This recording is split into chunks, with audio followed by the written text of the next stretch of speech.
पूर्ण संख्याएं, इससे पढ़ने से पहले हम प्राकृत संख्याओं के बारे में जानेंगे। वे संख्याएं जो एक से प्रारंभ होकर अनंत तक जाती है, चलती है, उन्हें प्राकृत संख्याएं कहते हैं। इसे हम n से प्रदर्शित करते हैं। एक से लेकर 1 2 3 4 फिर अनंत तक चलने वाली संख्याएं प्राकृत संख्याएं कहलाती है।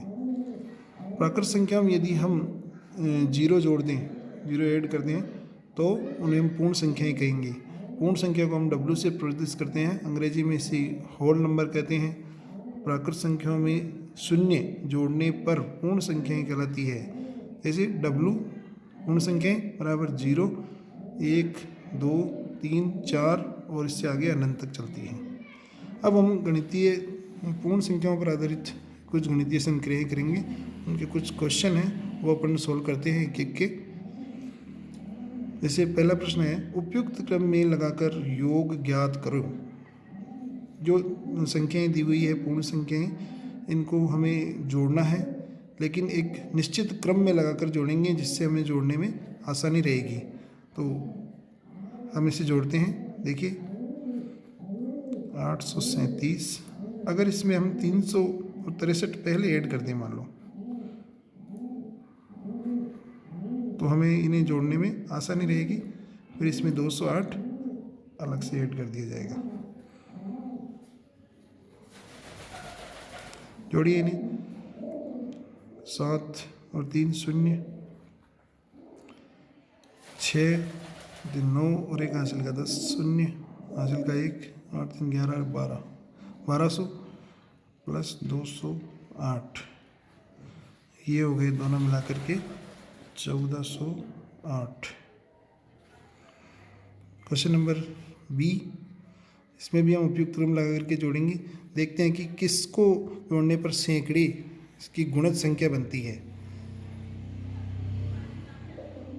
जैसे 453, इसको अगर इसमें जोड़ें तो एक सैकड़े की संख्या बन जाएगी। और इसी प्रकार से 1962, इसमें अगर 1537 को ऐड करें तो ये भी एक पूर्ण संख्या जो कि सैकड़े का गुणज है बन जाएगी। तो ऐसे अपन जोड़ते हैं 1962 प्लस 1538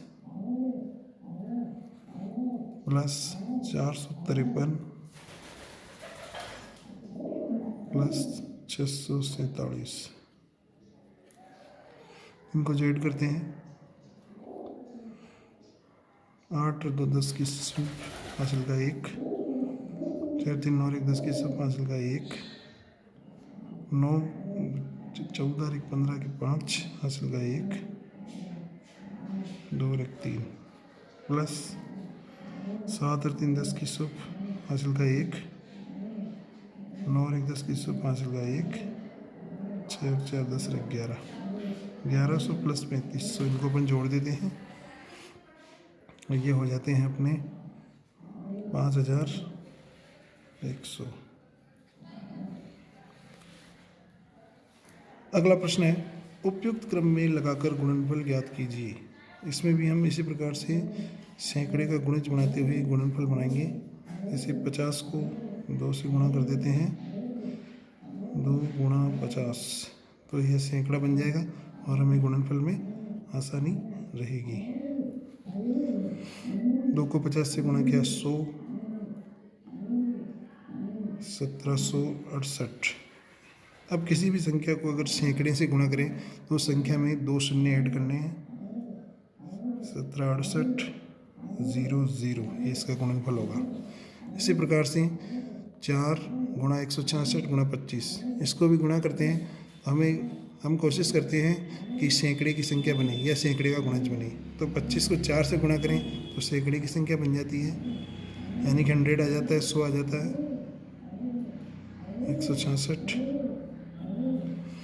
25 × 4 100 × 166, जो कि हो गया 16600।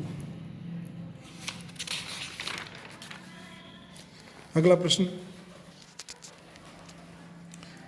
निम्नलिखित में से प्रत्येक का मान ज्ञात कीजिए। यह योग पे वितरण नियम है के आधार पर होता है। इसके लिए एक सूत्र होता है जो कि फार्मूला है ए गुणा बी प्लस ए गुणा सी। इसका सॉल्यूशन होगा ए गुणा बी प्लस सी। इसके हिसाब से इसको हल करें तो देखिए दोनों में 297 कॉमन आता है, गुणा अगर 297 कॉमन लेते हैं तो यहाँ बचते हैं 17, फिर प्लस 97 कैंसिल 3, यहाँ पे होते हैं 297 गुणा 20। 20 से 297 को गुणा कर देते हैं, 0 7 दूनी 14 के 4, हासिल का 1, 9 2 18 और 1 19 का 9, हासिल का 1, 2 3 4 1 5। ये इसका सॉल्यूशन हो गया बच्चों। इसी प्रकार से एक और क्वेश्चन है, इसी को भी हम इसी प्रकार से सॉल्व करेंगे। देखिए प्लस के इस तरफ 54,279 और इसमें भी 54,279, तो हम इसमें से 54,279 कॉमन ले लेते हैं।